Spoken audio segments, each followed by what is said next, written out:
Howdy folks, my name is Otis Miller. We're here in the Saloon Theater today. Most of y'all know me as Six Gun Miller. This story that we're going to relate to you, no, just let it roll and I'll pick it up. Howdy folks, my name is Otis Miller. I'm here in the Saloon Theater. Most of you folks know me as Six Gun Miller. This story, I think, was a pretty good idea from Leon and Michelle. I got the good fortune of meeting them on a very hot day in Tucson here a few weeks ago. And they struck me as very in-depth researchers and historians.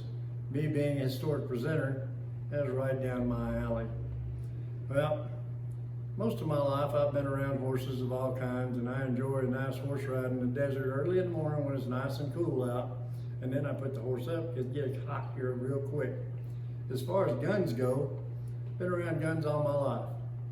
I've been the firearm safety director in TLC, the Discovery Channel, probably 300 live events or more, and that's what I do.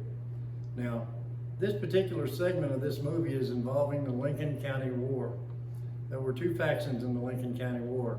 One, John Tunstall and his crew, and the Dolphin and Murphy gang known as the House. The House was corrupt. John Tunstall was 24 years old when he arrived in Lincoln County, had a pocket full of daddy's money, and wanted to build a big ranch. He didn't understand how things worked in Lincoln County.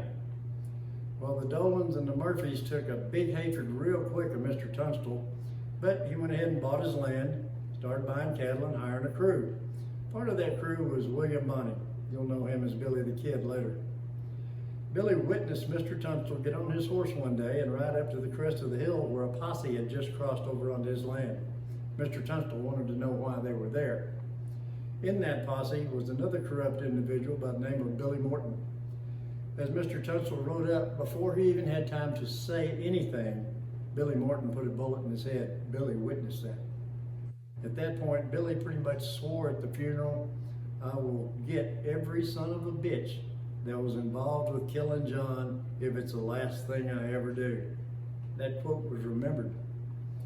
The gang of the House pretty much took over what John Tunstall had by force at that point, and Billy teamed up with a lawyer by the name of McSween. And I'm sure you saw in the movie where they burned the house down, Mr. McQueen ran outside and of course was one of the 19 killed in that 4-day period of time. I think the most important and bravest person in that whole shootout between those two factions was one innocent, a 12-year-old black boy.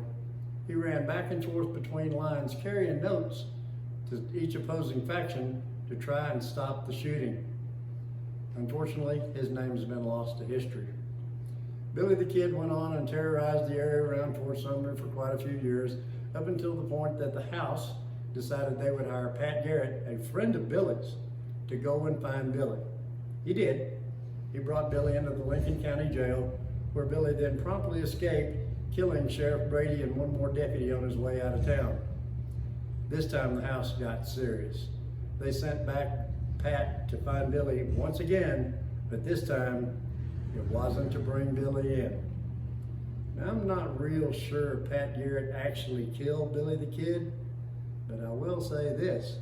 After that event, Mr. Garrett, with all the notoriety that he had accrued, became quite famous and was elected sheriff in a small town also in New Mexico.